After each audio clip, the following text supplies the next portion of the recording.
Армысыздар, құрметті көрермендер. Бір политонның кезекті саны. Бүгінгі біздің талқылайтын тақырыбымыз парламент сайлауының дүбірі сезіле ме деп аталады. Қонақтарымыз саясаттанушы Айдос Сарым, саяси белсенді Абзал Достияров және тәуелсіз бақылаушы Ғалымжан Оразымбет. Уақыт бөліп бағдарламамызға қатысқандарыңызға рахмет. Жалпы мынау қаңтардың 10 күні парламент сайлауы белгіленді. Осы жолғы сайлаудың бұрынғы сайлаулардан бір қандай да бір ерекшелігі бар ма сіздердің ойларыңызша? Қазір мысалы үшін мемлекеттік бақ пен биліктің маңайында жүрген саясаттанушылар бұл парламент сайлауының басты ерекшелігі мәслихат сайлауына партиялық тізіммен сайлануды айтады және уақытында өтеді дегенді бір алдыға тартады. Жалпы сіздердің ойларыңызша бұның өз басқа сайлаулардан ерекшелігі бар ма? Айдос аға, сізден бастасақ. Жаңа біразын өзіңіз де тізіп өттіңіз ғой. Бұл енді сайлаудың енді басқасын айтпай, жаңа бір-екеуін айттыңыз. Бұл мысалы үшін билік еш қорықпай, үрікпей өткізейін деп жатқан сайлау. Бәлкім соңғы жылдарда бір тұңғыш рет уақытында және бұдан қорықпай, бұның несін мақсат мазмұнын түсіне отырып өткізіп жатқан сайлау деп айтуға болады. Абзал, сіздің ойыңызша?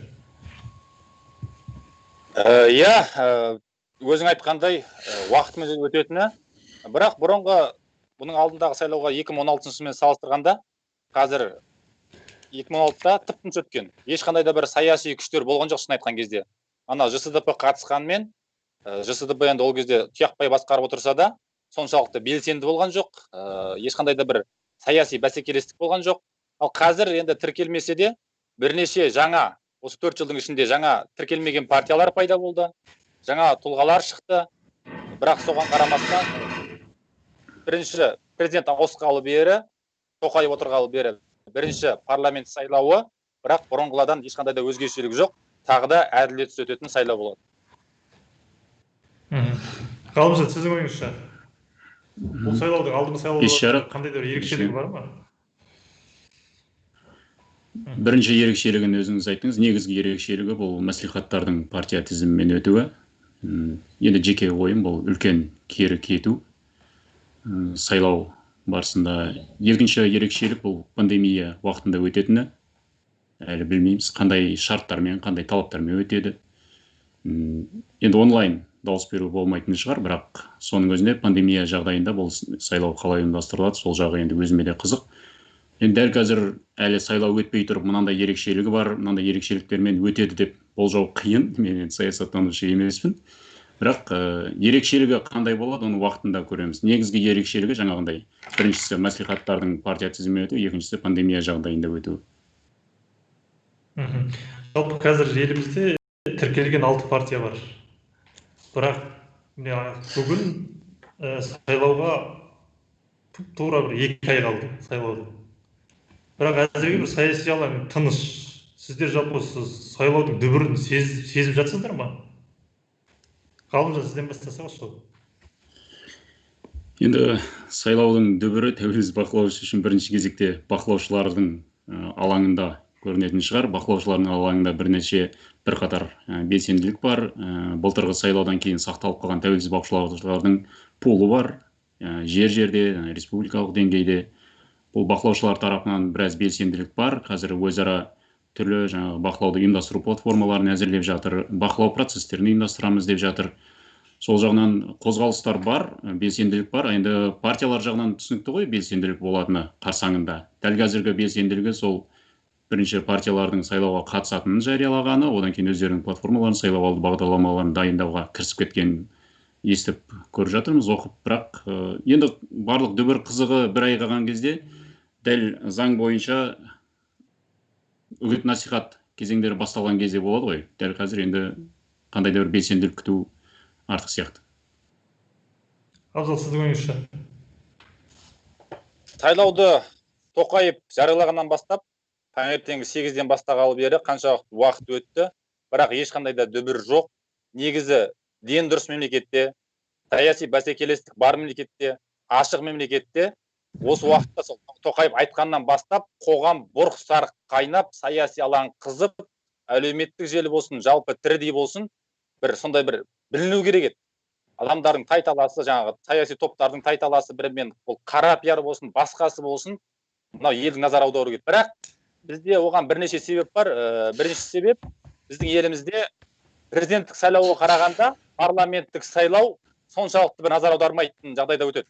Елдің бір мынау сайлау екен ғой, сайлау келе жатыр деген ой болмайды халықта. Өйткені бізде бір тұлғаларға деген көзқарас қана бар да, президенттік сайлау кезінде кәдімгідей үлкен дүбір болады, елдің назар аударып, елең ете қалады. Ал бірақ парламент сайлауы ол елеусіз өтіп кетеді өзі. Қай уақытта да солай болған. Сол себеп бірінші. Екіншіден, президент сайлауы кезіндегі халықтың алданғаны бар, халықтың опық жегені бар, бір тұлғаға сеніп, мына Қосанов деген сатқынға. Сол себепті халық бір тағы да бір бейғамдықта отырды деп айтуға болады. Ешқандай да дүбір жоқ. Күткендей дүбір болып жатқан жоқ. Ол кешегі Нұр Отан партиясы съезін шақырды, ЖСДП партиясы да съезін шақырды, анау 25-не, бұлар ЖСДП 23-не, бірақ ешқандай да бір бұрқ-сарқ қайнап жатқан бір сайлау алдындағы дүбір сезілмейді. Айдос аға, сіздің ойыңызша? Енді сайлаудың науқаны басталып жатыр. Бүгін ресми партияларды ұсынуға, тізімдерін ұсынуға басталатын бірінші күні. Әлі біраз уақытқа дейін енді өзіміз көріп отырмыз. Осы апта, келесі апта партиялардың съездерінің уақыты болады. Қазір аймақта партиялар өзінің аймақтық конференцияларын өткізіп жатыр. Біраз партиялар тәуелсіз тұлғаларды жағалап, әңгіме, дүкен, келіссөз жүргізіп жатқанын да көріп отырмыз. Арасында баспасөзде басқа да жағдай бірін қағытып, мұқатып жатқанды да көріп отырмыз. Енді басты мәселе, жаңағы әріптестеріміз айтқандай, ресми партиялардың бәрі тізімдерін ұсынып бергеннен кейін бір әңгіме шығады. Бұған кімдер келді, кімдер қатысып жатыр, қанша жас бар, қанша келіншек бар, басқасы деген біреу. Екінші мәселе, партиялар қанша адамды ұсына алады деген. Өйткені партияға тізімге адам ұсынудың өзі де біріншіден оңай шаруа емес. Әрбір мысал үшін бар мәжіліс депутатына кемінде 360 мыңдай теңге төлеу керек, мәслихат депутатына 200 мыңның үстінде ақша төлеу керек әрқайсысы. Бұл партиялардың қаржылық немесе басқа мүмкіндіктерін көрсететін нақты алаң. Екіншіден, аймақтардан кімдерді ұсына алады, қанша партия, қанша аймақты жаба алады. Мысалы үшін бізге 3300 депутат керек, әр партия кем дегенде ұсына алатын. Сондай тізімі бар ма, жоқ па, бір жағы көрініп қалады. Және де енді мынау нақты насихат науқаны басталған кезде қаншалықты кім қандай белсенді жұмыс жүргізіп жатыр, бағдарламасы қандай, не ұсынып жатыр, қандай тақырыптарды ұтымды қолданып жатыр деген сияқты доданың өзінің заңды ерекшеліктері, қызығы немесе шыжығы болатын сияқты.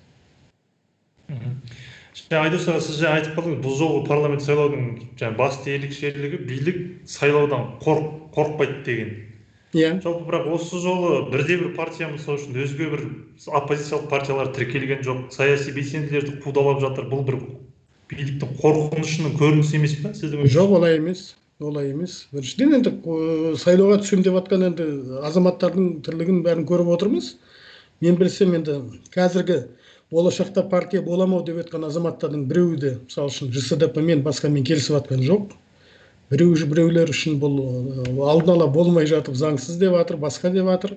Екінші топ өздерін керемет санайды, немесе біз саясатқа араласпаймыз, бақылаушы боламыз деген сияқты үш пікірді көріп отырмын. Есімде болса, кеше күндері ақпараттар шықты. Енді осы кезге дейін саясаттан үміті бар деген партиялардың барлығы да ЖСДП-мен келіскен жоқпыз, бармаймыз, немесе бізге дұрыс орын бермеді деген сияқты уәж айтып жатыр. Енді көреміз. Ал жаңағы қорқу деген мәселеден енді менің ойымша біздің қоғамда көптеген бір дақпырт бар да, соның біреуі билік сайлаудан, митингіден қорқады деген. Ол заман өтіп кетті. Митингілер өтіп жатыр, оған қатысып жатқан адамның санын көріп отырмыз. Ертең құлайын деп жатқан, немесе ертең кетейін деп жатқан билік жоқ. Сондықтан анау кейбір біздің бір-екі газетіміз бар, сайттарымыз бар, кішкентай ғана нәрсені жаңағы үлкен қылып көрсеткісі келеді, бірақ шын мәнінде ондай жағдай емес те. Сондай нәрсені жазудың өзімен-ақ қоғамды жалпы енді саясатпен қызығуы бар, қызығушылығы бар азаматтарды кішкене басқа бір эмоцияға бұрып жіберетін сияқтымыз да. Сондықтан кішкене өмірге шынайы көзқараспен, реалистік көзқараспен қарау керек қой. Жалпы қазір қоғамда бір үш түрлі пікір айтылады. біреулер бойкот дейді, біреулер сайлауға қатысамыз дейді, тағы біреулер жаңағы өздерінің үшінші бір жағын таңдап алған дегендей. Жалпы мынау абзал, сіздер қазір белсенді бойкот жағындасыздар. Былтырғы президент сайлауында да оппозицияның бір бөлігі осы бойкотты таңдаған. Сіздердің биылғы бойкоттарыңыздың былтырғы бойкоттан қандай да бір айырмашылығы бар ма?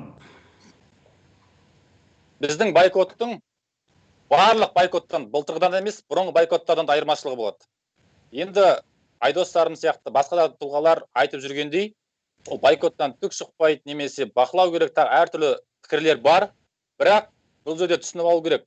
Бұрынғы анау Серікболсын Әбділдиннің кезіндегі коммунистік партия 2 рет бойкот жасады кезінде. Одан соң Азат партиясы президенттік сайлауға 1 рет бойкот жасады. Енді ол бойкоттар сол кездегі саяси оппозицияның серкелерінің жауапкершілігіндегі дүние. Сол кездегі жағдайға қарап шешкен дүние. Оған біз жауап бермейміз.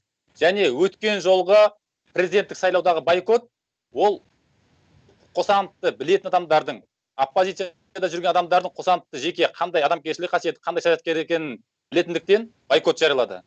Және адамдар қателескен жоқ. Ол дұрыс болып шықты. Қосанов сияқты жүрегінің түгі жоқ, табанының бірі жоқ адамды қолдап масқара болғанша оған бойкот жариялағаны ол дұрыс. Және бірақ біздің бұл бойкот басқа бойкот болады. Оны осы 14 қараша күні митингке шығамыз, 7 желтоқсан күні шығамыз, және жау кеткен соң қылышыңды тасқа шап деп сайлаудан кейін емес, бұрынғы оппозиционерлер сияқты сайлаудан кейін шығып, кезіндегі Тұяқбайлар сияқты, басқалар сияқты Нұр Отанның плакатын өртеп, Назарбаевтың плакатын өртеп, біткеннен кейін емес, сол күні, сайлау күні сайлаушыларды, халықты сайлау учаскесіне емес, алаңға шақырамыз. Сол сайлау болып отқан күні шақырамыз. Соған дейін міне, осы күндерде 3 митинг өткізуді біз жоспарлап отырмыз. Өйткені біреулер айтқандай бақылау керек, содан кейін шығу керек. Бұл жерде бақылайтын түк те жоқ. Ешқандай да бір елдің мүддесі үшін немесе тұрып беретін бір партия жоқ. Нұр Отанның күшін әлсіретейік, басқа бір партияға дауыс берейік, там умный голосование деген анау Ресейдегін қолданайық деген ол бізге жүрмейді. Өйткені Ресейде бірнеше тәуелсіз партиялар болды, ол рас. Ал біздегі Нұр Отаннан басқа қалған 5 партияда ол анау Ақорда мен кітапханадан басқарылатын партиялар. Ауыл болсын, жаңағы атын өзгерткен Тимур Құлыбаевтың Бірлік партиясы болсын, мынау адал болған. Немесе ЖСД партиясы болсын, Ақжол болсын, коммунистік партия болсын, олар билік қалай айтады, солай сөйлейді. Мәселен, елдің бәрі барып ЖСД партиясына қазір дауыс беретін болса, 50% алды дейікші. Бірақ сол дауысын қорғап, елдің сөзін қорғап, өзіне деген сенімін қорғап бере алатын адам жоқ. ЖСД партиясында 50% алса, ЖСД-ға 3% алдың деп орталық сайлау комиссиясы жарияласа, олар сонымен келіседі. Бұл ұжымдық қосандық болады. Басқа ештеңе болмайды. Сондықтан әркім әртүрлі әңгіме айтуы мүмкін, бірақ санасы ояу, саяси хабар бар адамдар оны түсініп отыр. Бұл өтірік сайлау болады. Бұрынғы сайлауда ешқандай өзгешелік жоқ, таңдау жоқ. Таңдаусыз сайлау. Сондықтан біздің белсенді бойкотымыздың ерекшелігі сонда, біз сайлау күні де халықты алаңға шығарамыз. Халық шықпайды, митингісіне жаңа көріп отырмыз, аз-ақ адам шығады деп халықты жерге ұрудың керегі жоқ.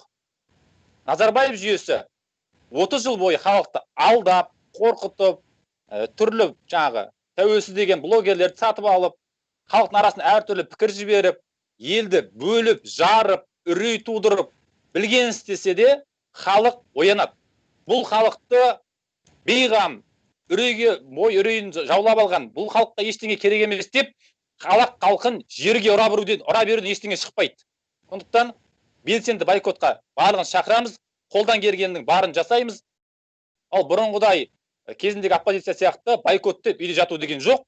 Сайлау өткеннен кейін келесі күні шығып аттандау жоқ.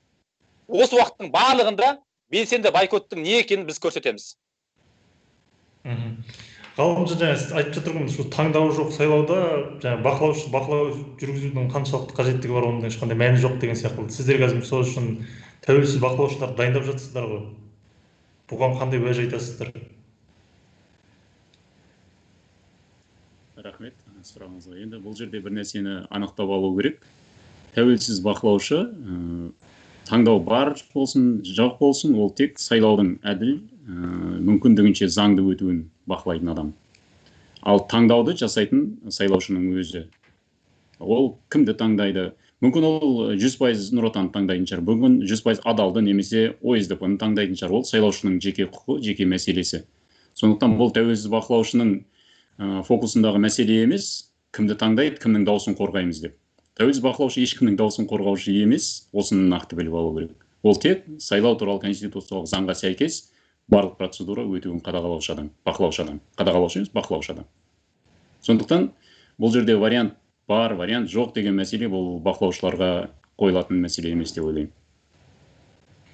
Бірақ мысалы үшін былтырда бақылаушылар сайлауды бақылады, бірақ Әміржан Қосанов Қасым-Жомарт Тоқаевтың жеңісін мойындағаннан кейін бақылаушылардың бәрі орындарын тастап кетіп қалды. Жалпы былтыр осындай бір жағдайлар болды ма, осы заң бұзушылықтарды сотқа дейін жеткізіп жеңіп шыққан тәуелсіз бақылаушылар? Бір нәрсені нақтылағым келеді, бақылаушылардың барлығы тастап кетіп қалған жоқ. Негізгі мен көргендердің ішіне айтатын болсам, негізінен тастап ренжіп кетіп қалғандар бұл Қосановтың штабы. Өйткені Қосановтың енді орталық штабы өзінің тұлғасы, оған енді жеке баға берудің керек жоқ. Орталық штабы ұтылып қалудың барлық амал-айласын қарастырып көрді ғой. Именно ұтылудың емес, ал аймақтардағы штабтары өте белсенді, шынайы. Шындап келген кезде Қосанов үшін де жұмыс істеген жоқ. Ол тек Қосановты бәріне қарсы деген вариант ретінде қолдану үшін барлық күшін салды және оны көрсете алды. Ал енді нағыз бақылау тұрғысынан келетін болсақ, ренжіп, барлығын тастап, тіпті кей аймақтарда сондай жағдай болды. Ол ерте құттықтап қойғаннан кейін мұндай сатқынның деді, енді түрлі анықтама жеке басына өтіп жатты. Мұндай адамның жеңісін біз заңдастырмаймыз деп, қорытынды хаттамаларын, ол жеңіп тұрған учаскелердің өзінен қорытынды хаттамаларын өткізбей кеткен бақылаушылар болды. Мұның барлығы демей ақ қояйын, көп бөлігі негізі Қосановтың штабына қатысты нәрсе. А енді тәуелсіз ешқандай кандидаттың жағында болмаған тәуелсіз бақылаушылардың тарапынан ұйымдастыру жұмысы мойындау керек, бір тұтас күш ретінде ұйымдастыру жұмысы болған жоқ, бірақ сотқа дейін жеткізуге тырысқан тәуелсіз бақылауды ұйымдастыру ұйымдары болды.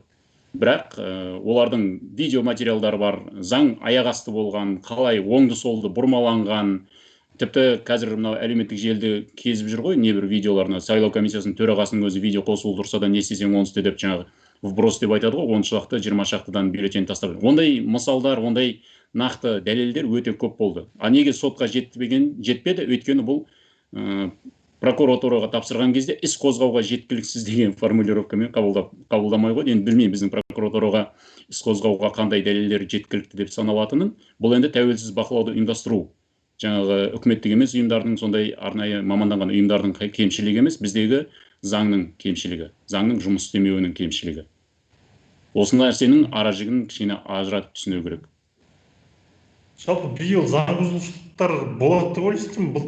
Былтырғы дүниелерді қайталамау үшін не істейсіздер биыл? Сұрағыңызды нақтылап жіберсеңіз, мен соңғы кезде дұрыс жауап бере алар едім. Қайталамау үшін деген қандай мағынада?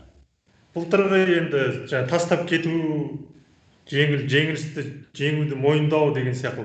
Бақылаушыларға биыл енді қандай, сіздер қазір тренинг өткізіп жатсыздар ғой? Біз енді бір нәрсені анықтау керек. Кешіресіздер. Тренингте біз қалай соттасу керек, қалай әділдікке жету керек деген мәселені үйретпейміз. Біз азаннан кешке дейін, протокол қолына алғанға дейін бақылау шараларын, бақылау әдіс тәсілдерін үйретеміз. Заң бойынша неге құқығы бар, қандай міндеті бар деген мәселелерді, ал ол заң бұзу міндетті түрде болады, оған енді көреген болудың керегі жоқ. Бізде заңсыз сайлау ешқашан өткен емес шығар, өткізе алмайды да, оған қабілетсіз біздің мемлекет. А енді бұл жағдайда сотқа дейін жеткізу, ол істі аяғына дейін жеткізу, басқа шаралардың барлығы ұйымдарға қатысты, жеке бақылаушыларға қатысты емес. Ал енді былтырғы қателік деген тұрғыдан қарайтын болсақ, дәл қазір ұйымдардың арасында бірге жұмыс істейік, бірге сотқа дейін жеткізуге тырысайық деген әзірге ауызша ғана, енді ұйымдардың арасында заң бойынша қалай бекітуге болады бұны, ауызша келісімдер бар, бірге жұмыс істейік деген, ауызбіршілікке ұмтылу деген бар. А енді ол іс жүзінде қалай жүзеге асады, мен оны дәл қазір 2 ай бұрын сізге ештеңе айтып бере алмаймын. Бірақ талпыныс былтырғы қателерден қорытынды шығарайық, нәтиже шығарайық, дұрыс жұмыс істейік деген бір талпыныстар бар. Сондықтан жаңағы бұл кішкене тақырыптан сәл ауытқу болып көрінетін шығар. Жаңағы бойкот, әрине әркімнің қақысы бар, оны біреуге неге үйтесің деп айыптауға болмайды. Бойкотқа жеке өз басым қарсымын. Кез келген жағдайда, қандай жағдайда өтсін, бұл тәжірибе. Қате тек бір жақты болмайды, ұйымдастырушылар тарапынан болуы мүмкін, орталық сайлау комиссиясынан болады, бақылаушы ұйымдар тарапынан болуы мүмкін. Қандайда қате болсын, қандайда іс-әрекет болсын, бір тәжірибе. Ол алдағы уақытта тәжірибе жинап, одан сайын жаңа кәсіби деңгейде өсіп, алдағы сайлауларда бұдан да жақсы бақылау ұйымдастыру, бұдан да жақсы сапалы сайлау өткізуге мен ойымша бір негіз болатын жағдай. Сондықтан менің айтатыным осы, қазір қателерден қорытынды шығару, қайталамау, мүмкіндігінше сонымен жұмыс істеу қазір ең маңыздысы.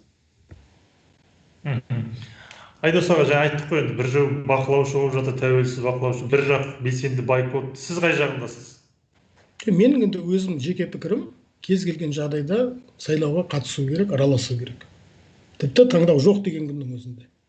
Себебі сайлау ол сөзсіз кез келген, әсіресе ұйым үшін, қоғам үшін, саяси белсенді үшін, жастар үшін бұл үлкен өмірлік және саяси мектеп біріншіден. Жаңағы бақылаушылардың ұйымы дейтін мәселеге келетін болсақ, мынандай нәрсеге назар аудару керек.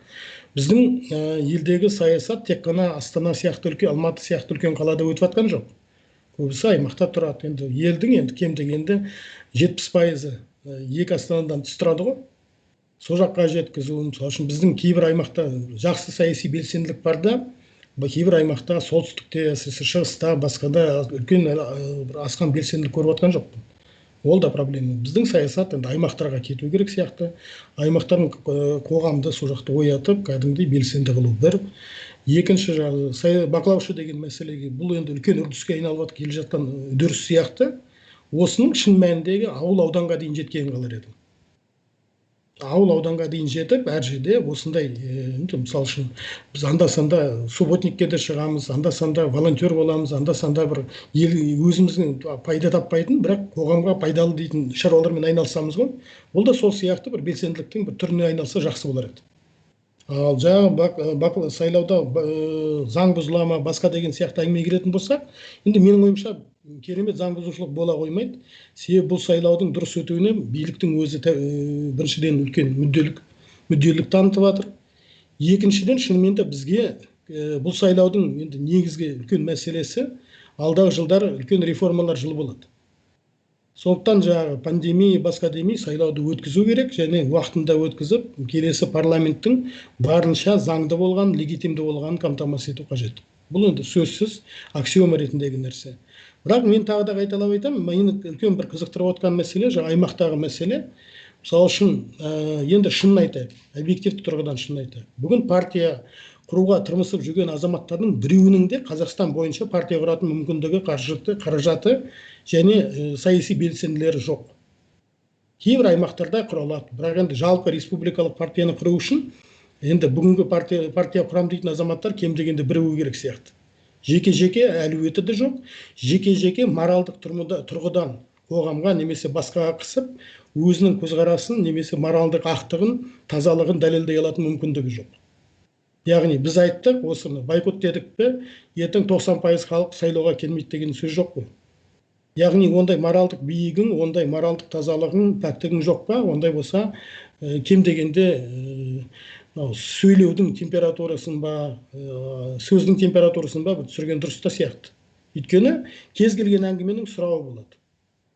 Көптеген нәрсені айтып келді ғой біраз азаматтар. Осы бір жылда өзгереді деді, басқа деді, үйтті бүйтті.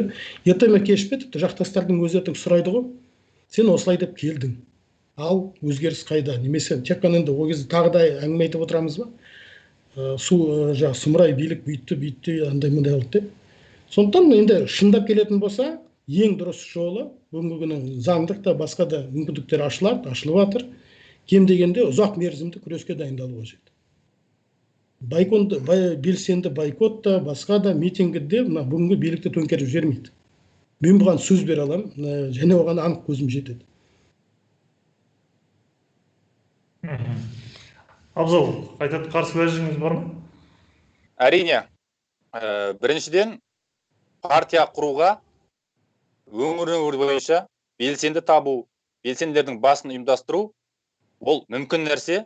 Болып жатқан нәрсе бізде тек қана Петропавл мен Ақмола облысында ғана болмаса, Қазақстанның барлық өңірінде белсенді, мықты, өзекті азаматтар бар. Және бұл жерде бір нәрсені айту керек. Жаңа айтып кеткендей, билік қорықпайды деген ол далбаса сөз. Билік қорықпаса, біз анау өздерінің ең қиындап қойған ғой. Анау Ресейде 150 миллион халық бар, Ресейде 500 адам партия құрса, Қырғызстанда 10 адам партия құрса, бізде 1000 адам, бірінші 1000 адам бастамашыл топты жинау керек, оны әділет министрлігіне алып бару керек, әділет министрлігі оны қабылдап тексергеннен кейін, сол 1000 адамды жинап съезд өткізу керек, ол оңай шаруа емес. Бірақ сондай қиындатып қойған. Біз оны істедік. 1000-нан аса адамды апарып өткіздік. Және орында таптық. Сол съезге билік барын салып, мынау ақпан айында кедергі жасады. Бір белсенділердің 70 теңге төлей алмаған налог үшін, жаңағы салық үшін, немесе 140 теңге төлей алмаған несиесі үшін 15 күнге қамап. Және белсенділерді, азаматтардың басын ұйымдастырып жүрген жаңаөзендік бауырларымыздың көлігін өртеп, және еш себепсіз сол баяғы тәсілмен, сол Рахат Әлиевтің бар кезіндегі тәсілдермен, 30 жылдық бұрынғы тәсілмен Назарбаев жүйесі, адамдарды себепсіз, делегаттарды пойыздан түсіріп алу, қорқыту, үркіту, барып баласын қысу деген жағдай өте көп болды.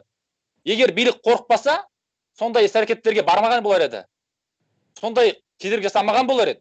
Сондықтан бұл жерде қорықпайды деген сөз, ол далбаса. Билік қорқады, биліктегі азаматтар, анау социологтар болсын, басқасы болсын, көріп отыр. Өйткені олардың барлықта білімді азаматтар, дүмпудің қай жерден болатынын білмейді бұлар. Оны белгісіз нәрсе болатынын олар да түсініп отыр. Сондықтан олар қорқып отыр, бәрін әрине бақылауда ұстап отыр. Сол үшін біздің съезд өткізген жоқ. Енді бірінші айту үшін, бұл партиялар күшті бола алмайды, немесе жақтастарын таба алмайды, құрылғанның өзінде, мүмкіндік бергеннің өзінде сайлауда жеңе алмайтын еді деген сөзді айту үшін, бірінші сол 1000 адамдық съезді өткізуге мүмкіндік беру керек еді. 1000 адамдық съезді өткізгеннен кейін барып 20 000-ды қол жинау керек. Содан кейін барып әр өңірде 600 адамдығымен филиалдар құрылады. Оның бәрі кезек-кезегімен болатын дүние. Сондықтан әлі болмаған нәрсені кесіп пішіп, оппозициялық партиялар әлсіз түкке тұрмайды деп жерге ұрудың керегі жоқ, көз жетпеген нәрсеге. Сондықтан да осы сөзді айтып отырған ұлттық кеңестің мүшесі, мына Айдос Сарым деген ағамызға айтарым.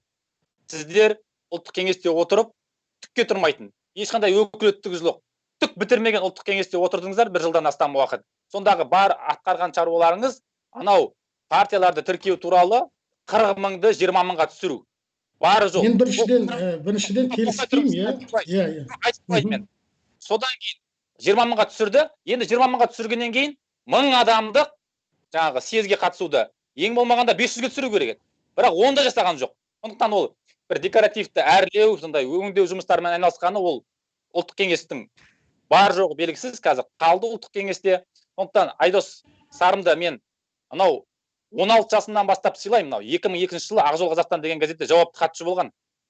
Сол кезден бастап сыйлаймын. Кешеге дейін, осы соңғы 1-2 жылға дейін сырттай сыйлап, бүкіл сараптамаларын оқып, білімді азамат ретінде, оның алдында билікте де істеді. Бірақ сол 2002-ден бері оппозицияда жүрген адам ретінде, білімді, тәжірибелі, көрген адам ретінде үлкен құрметім бола тұрса да, бұл кісі қазір Айдос мырза қазіргі уақытта тонды теріс айналдырып киіп, биліктің жағына өтіп, Қосанов сценарийінің авторларының бірі болып, ұлттық кеңесті жарнамалап, одан соң өзінің ұстазы Алтынбек Сәрсенбайдың түбіне жеткен, Жаңаөзенде қан төккен, бүгінгі биліктің партиясы Нұр Отанға кірген адамның, мен айтар едім, былай қанда өз сөзімен жауап берем. Өткенде бір сұхбатында бұл сіз айттыңыз. Мен туралы елдің не айтатынына түкіргенім бар деп дөрекі. Сол сияқты мен де дөрекі. Бауырым. Нұр Отан партиясына адамның сөзі құрысын. Сіз бірінші бақылап алу керек. Ол миықтан кіру. Мен жауап берейін. Жауап берейін. Біріншіден. Мен сөзімді бұрмалама. Мен былай дедім. Айттым ғой, түкірдім басқа дейді. Мен айттым, маған мен туралы жамандап не істеп атқан әңгімелерге дедім. Мен шын айтайын. Түкіргенім бар. Вот. Мен біріншіден, бауырым, сен айтып болдың ғой. Кезекпен сөйлейік. Енді бойкот жариялай сал, жақсы, маған да жариялай бер. Енді жауап берейік. Біріншіден, бірінші мәселе. Жаңағы не деген әңгімеден шығады. Енді бізде партия құрдық қой.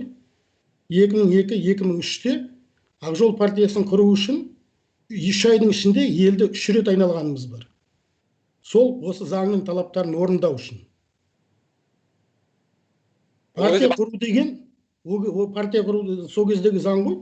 Мінекей 2 облыстан ұстап алып, енді 2003-те енді елді Ақжол партиясын құрдық қой біздер.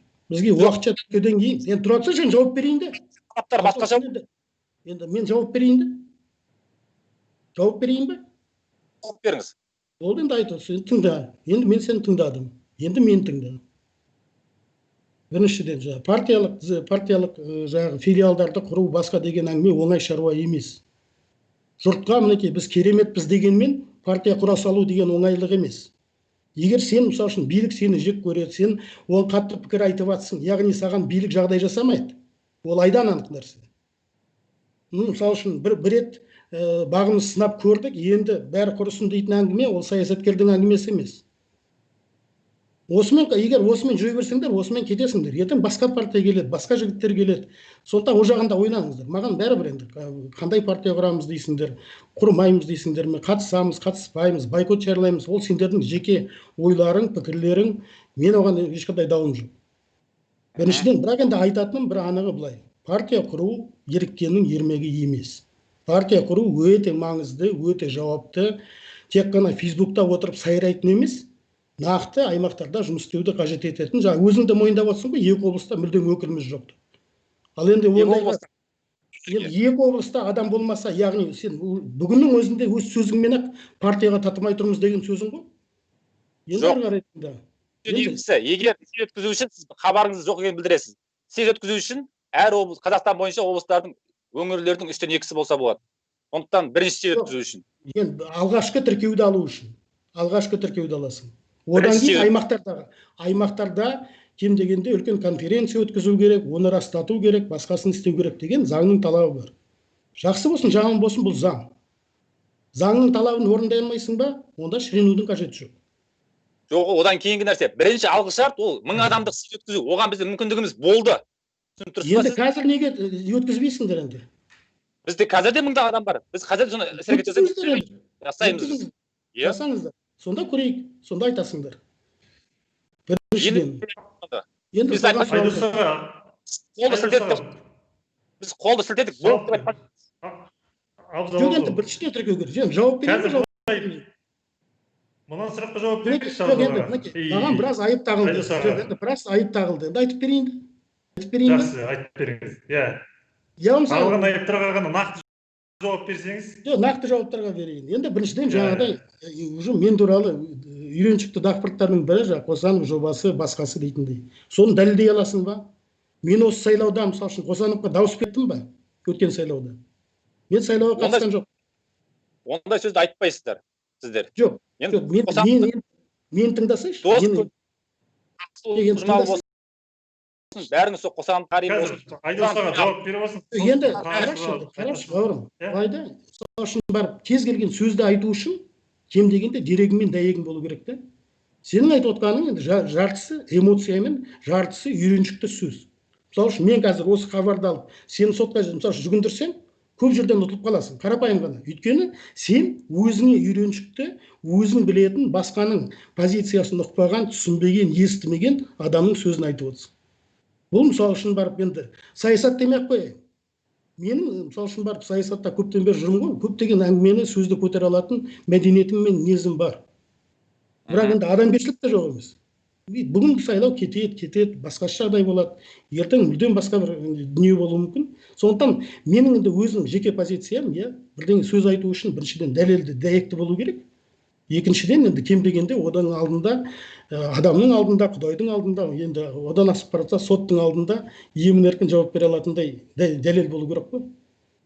Ал енді жаңағы, жоқ енді жоқ дәлеліңді қалай айта аласың? Жоқ дәлел, мен жайдан жай алып отқан немесе саясатқа кеше келген адамдар емеспін. Сіз айтып тұрмын сізді. Ұзақ уақыттан бері осы саясатты қадағалап отырған. Айтып отырмын, мысал үшін, сен айтып отырсың ғой, Қосанов деген жобаны ойлап тапқан мен деп. Ойлап тапқан жоқ. Тақырыптан алып бара жатырсыз. Екінші мәселе ұлттық кеңеске қатысты.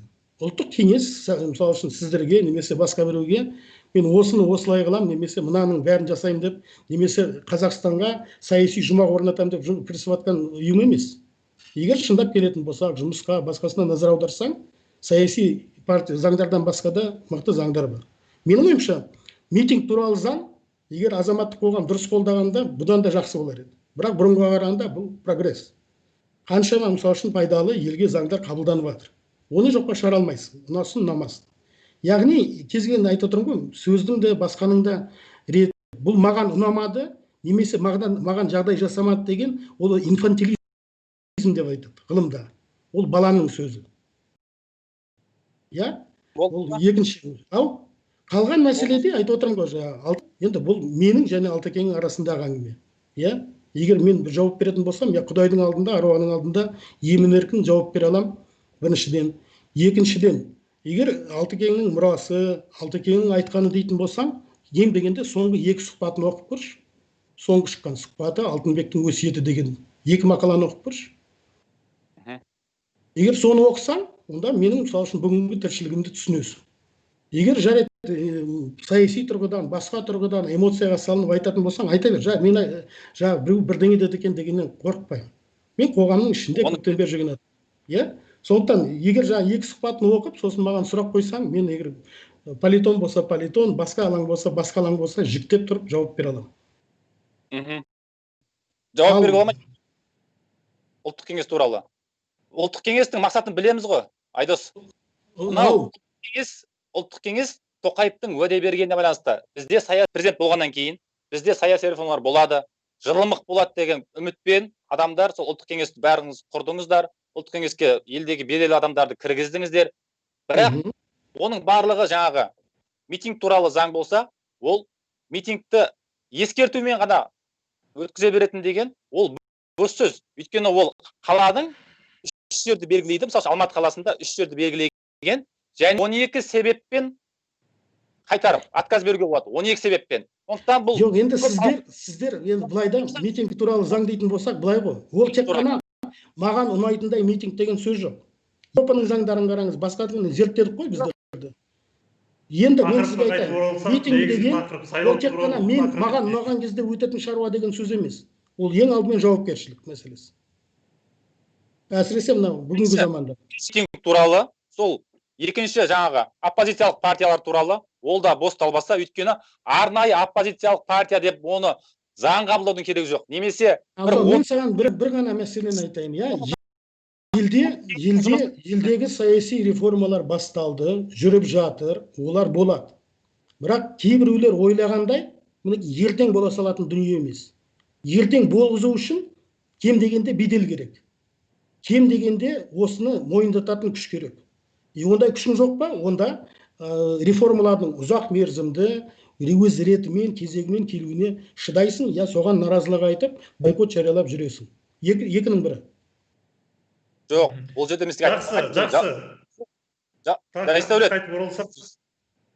жақсы, бір уәж айтыңыз, бірақ осы тақырыпқа қайтып оралайық. Айдос мырза сияқты жалпылай айта беруге болмайды. Я, конечно, мынау жалпылай айтты деген сияқты. Бұл жерде мен айтқым келгені, оппозициялық партия туралы арнайы заң қабылдаудың мүлдем керегі жоқ. Немесе 30% жаңағы тізімдегілердің әйелдері болсын, жастары болсын дегеннің, оның барлық бос әурешілік. Тек әділетті сайлау өткізу керек. Тіркелем деген партияны тіркелген кезде өздігінен ол 30 жастағылар бар ма, әйелдер 30%-тен асып 70% болып кете ма, немесе оппозициялық партиялар өздері-ақ кіреді парламентке. Сондықтан мұның бәрі көз алдау ғой, оны мойындау керек, көз алдау. Түк істеген жоқ ол. Айдос аға, сіз айтып қалдыңыз ғой былай деп. Биліктің өзі қазіргі осы былтырғы енді келесі жылғы деген 2021 жылғы парламент сайлауын заңды өткізуге өзі мүдделі деп айттыңыз. Жалпы енді осы уақытқа дейінгі сайлаулардың барлығында енді халықаралық ұйымдар, ОБСЕ болсын, барлық Қазақстандағы сайлауларды заңды деп мойындаған жоқ. Осы бір жылдың ішінде билік сайлауды заңды әділ өткізуге қауқарлы ма жалпы? Қауқарлы. Оған сіз қандай қайдан не енді мен сізге сөзімді тыңдасаңыз, енді еститін едіңіз, енді бірақ қайталап айтайын.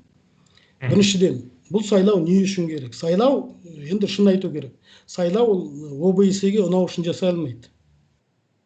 иә, ол қоғамның өзінің ішкі өзекті мәселесін дұрыс шешу үшін заңды, легитимді мәслихат немесе құру үшін жасалады.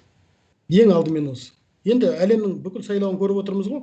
Керемет деп өткізіп жатқан сайлау да жоқ. Шынын айтатын болса, эталонды деген елдің өзіне OBS сын айтады. Кеше мысалы үшін Трампты сынап жатыр. Өзінің билік мүмкіндігін пайдаланды дегенде әңгімені айтады. OBS-ның өзінің ресми жауабын қараңыз. Яғни басты мәселе бұл сайлаудың OBS-ге бақылаушыға емес, халықтың көңілінен шығатындай болуы. Бұл бір. Екінші мәселе бар. Бұл не үшін керек? Алдағы жылдар реформалар жылы және үлкен күрделі заңдарды қабылдайтын жыл.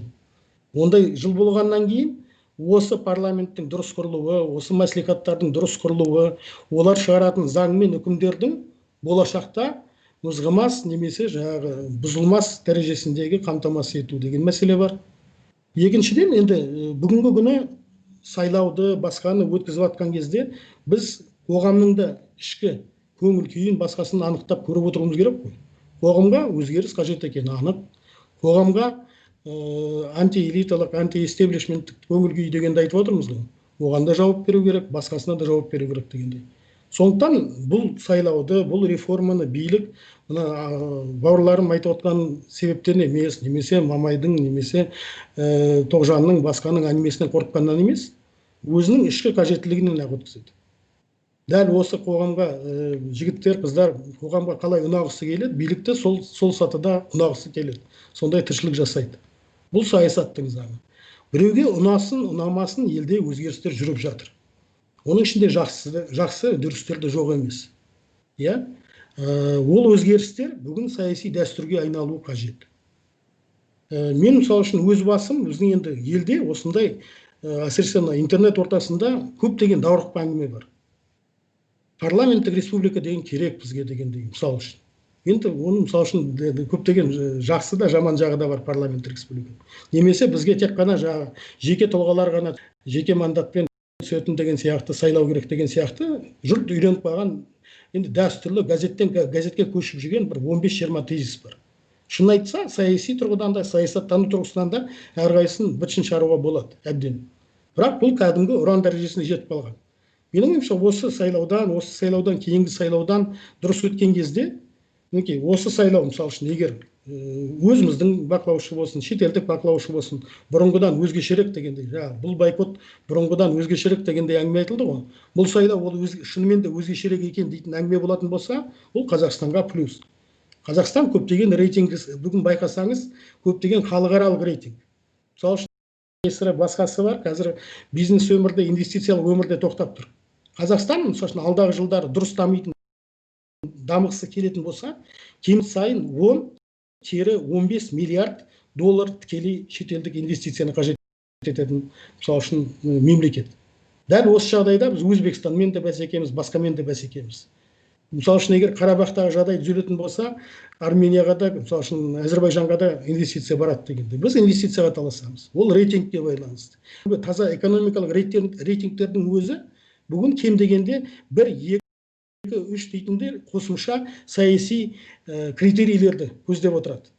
Яғни бұл енді жалпы елдің дамуы үшін, мемлекеттің дамуы үшін, экономикалық басқа да мүмкіндіктерін іске асыру үшін бұл сөзсіз қажетті дүние. Біздің айтып отқанымыз осы. Егер мысалы үшін осындай дүниелерді дұрыс байыппен, басқамен іске асыру үшін мен мысалы үшін қарабет немесе жаманатты болам ба? Бола берейін, жарайды. Менің басты мәселем, менің айтып отқан, жазып жүрген дүниелерімнің іске асуы. Оны қалай істеймін? Ол үшін кіммен ұрсып қалам? Мен шын айтса, бұл мәселе көп қызықтыра бермейді. Мен атымды шығаруға, немесе өзіме лайк жинауға тырысып жүрген адам емеспін. Маған тіпті әлеуметтік желінің керегі жоқ. Қазір 3-інде, 4-інде қазір-ақ жаба салам, керек болса. Мен айтып отырмын, басты мәселе елді алға. Еліміздегі, аймақтағы басқа жағдайға қарайтын болсақ, популистік биліктердің қаншалықты нашар екенін, қаншалықты үлкен қателікпен қиянатқа баратынына әбден көзіміз жетті. Сондықтан енді бірінші бір мәселенің бірі өзім үшін айтатын. Елімізге популистер билікке келмеуі керек. Керек болса, солардың жолына төселіп жатамын. Осы айтады. Жақсы. Ғалымжан аға, сіздің ойыңызша біздің билік биыл бір әділ сайлау өткізуге қауқарлы ма? Осы уақытқа дейін енді халықаралық ұйымдар бірде бір сайлау сайлауды бір әділ өтті деп мойындаған жоқ. Біріншіден Айдос мырзамен түбегейлі келіспеймін, өйткені біздегі тәжірибе келіспеуге итермелейді. Әділ сайлау өткізуге қабілетті емес, әділ сайлау өткізуден тәжірибесі жоқ, ешқашан әділ сайлау өткізіп көрмеген, және оған мүдделі де емес. Енді бұл әрине бізде қазір билік және билік тарапында жүретін адамдардың жақсы бір әдіс айласы бар, өзіне ұнамағанның бәрін популизмге жатқыза салатын. Ал айтқанды популизм десе, мына сайлау бізде әділ өтіп еді деп бір мысал берсін, тыңдап. Екінші мәселе, жаңа Айдос мырза бір айтып өтті, былайша қарап отырсаң, рас, ақылға қоным дұрыс нәрсе айтып отырған сияқты, бірақ астында менің ойым, жеке пікірім, манипуляция бар, ешқашан сайлау ОБСЕ-ге ұнау үшін өтпейді деген. Рас, ешкім ОБСЕ-ге онға ұнау үшін өтпейді. Бірақ ОБСЕ баға берген кезде, мынау маған ұнамай қалды, менің мына каприздеріме сыймай қалды деп баға бермейді. Оның сүйенетін нақты құжаты, соның ішінде Қазақстанда қабылдаймын деп қол қойған шарттары, талаптары, нормалары бар. Ол тек сол норма тұрғысынан қарайды да, соған сәйкес келмей қалған нәрселерді сәйкес келмеді, сәйкес келген нәрсені сәйкес келді деп айтады. Сондықтан бұл жерде ешкім ОБСЕ-ге ұнау үшін сайлау өткізбейді деп, оны аргумент ретінде қарастыру, бұл енді өтпейтін манипуляция, менің ойымша. Екіншіден, Трамптың несі мысалы да әлсіз аргумент деп есептеймін. Иә, мүмкін, енді ол нақты дәлелім болмағаннан кейін айта алмаймын. Жаңа қол сұқты бұрмалады деген сияқты, бірақ ол сайлауда Трамп ұтылып қалды ғой қазір.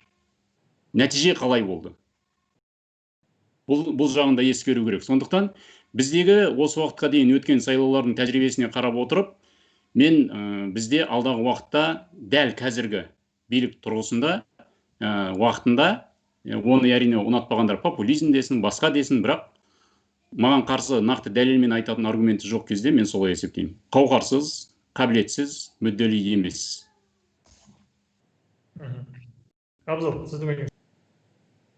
Жоқ, бұл жерде енді өзіңіз көріп отырсыз ғой. Таңдау жоқ. Сайлау ол әділ өте ме, әділ өтпей ме, оны барлықтары 6 партияда енді бір орталықтан, Ақорда мен кітапханадан басқарылатын партия болғандықтан оны төрт бұлақта отыратын ештеңесі жоқ. Таңдаусыз сайлау ғой бұл. Басқа не айтасың оған? Біздің уақытымызда жақындап қалыпты. Жалпы соңғы сұраққа жауап берсеңіздер, қазір дәстүрлі сұраққа айналып кетті деп ойлаймын. Жалпы барлық жерде айтылып жатқан дүние, Қазақстанда парламент сайлауынан кейін, мынау көршілес Қырғызстан мен Беларусиядағы жағдай Қазақстанда біздің елімізде қайталануы мүмкін бе? Абзал, сізден бастасақ. Енді бізде ол жағдай қайталанбайды енді. Жаңа айттым ғой, парламент сайлауы ондай назар аударарлық емес. Халықтың белсенділігі де мойындау керек дәл қазіргі уақытта. Бірақ қайталап айтам, халықты жерге ұра берудің қажеті жоқ. Бізде бұдан басқа халық жоқ. Біз автобуспен шетелден адамдарды алып келмейміз, Беларусиядан немесе Қырғызстаннан. Осы өзіміздегі халықпен жұмыс істейміз. Халық, біздің халық басқа халықтан артық та емес, кем де емес. Жерге ұра бергеннен ештеңе шықпайды. Осы халықпен жұмыс істейміз. Барлық шараларын жасап жатырмыз. Біз тек қана біреулер кінәлай алмайды біздерді. Сендер неге кеңседе отырсыңдар немесе әлеуметтік желі деп. Біз кеңсеге адамдарды жинап жатырмыз. Әлеуметтік желінің барлық түрінде қолданып жатырмыз. Және өңірге де барып жатырмыз. Көшенде аралап жатырмыз. Не істеу керек? Не істей алады? Қоғамдық белсенді партия не істей алады? Біз соның барлығын істеп жатырмыз. Халықты ояту жағынан болсын, барлығын жеткізіп жатырмыз. Тек қана эмоциямен айтып жатқан әңгімелер емес, немесе жаңа бір өлер сияқты популизм деген сияқты емес, шын мәнінде біз бар жұмыс жасап жатырмыз. Және саясатта өзі күрескер адамдар болады. Және өгізді өлтірмейтін, арбаны да сындырмайтын адамдар болады. Жұмсақ адамдар, гибке адамдар болады. Мысалы үшін Айдос сарым сияқты кезінде жүрді, нағыз ақ жолда жүрді, ақ жолдың өзінде жүрді, азат жаңағы мықты кісілердің жанында.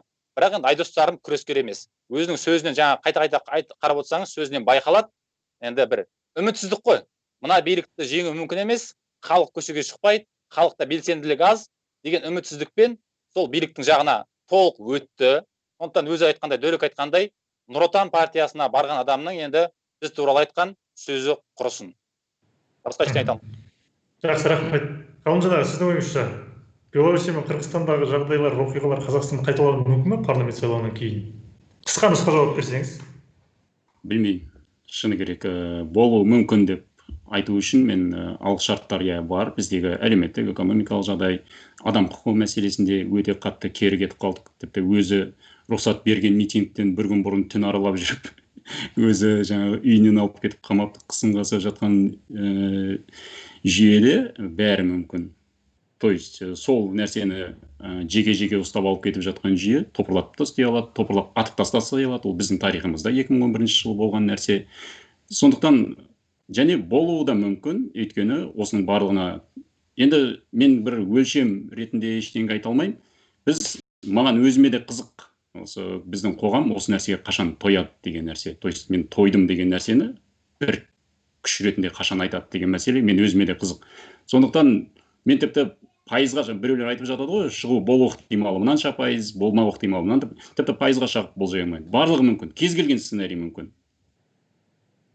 Мен нақты болады, болмайды деп ештеңе айта алмаймын. Түсінікті. Айдос аға, сіздің ойыңызша? Менің ойымша болмайды. Оның себебі де көп. Бірақ енді басты мәселе, тағы да қайталап айтамын, басты мәселе біздің бір-бірімізге ұнағанымыз, немесе бір-бірімізді сыйламағанымыз, естімегеніміз емес. Басты мәселе көптеген саяси үдерістердің. Ол біз қалағандай, немесе кейбіреулер қалағандай тез болмайды. Тез жасату үшін мүлдем басқа леп керек, мүлдем басқа жағдай керек. Ол бірінші. Екінші мәселе, біздегі реформалар сөзсіз болады, әлде саяси де басқа да өзгерістер өтеді. Өз басым Қазақстандағы кем дегенде 2-3 мықты саяси оппозициялық партияның тіркелгенін қалаймын. Сол үшін жұмыс істейміз, әлде істеп жатырмыз. Сондықтан жігіттерге бір ғана тілейтінім, әлі бір ғана сәтіміз немесе бір жолымыз болмады, енді қол сілтедік деген нәрсе болмаса ғана болды. Шын әлде кем дегенде тағы бір-екі рет тырысып көру керек. Менің ойымша саяси контекстте, саяси жағдайда өзгеріп келе жатыр. Сол кезде парламентте, мәслихатта, басқа жерде өз басым кез келгенмен айтысуға, сөз таластыруға, ой жарыстыруға дайынмын. Бұл басқа қосарым жоқ. Рахмет, уақыт бөліп бағдарламамызға қатысқандарыңызға. Сау саламатта болыңыздар. Жақсы. Сіздерге де рахмет, сау болыңыздар. Жақсы. Рахмет.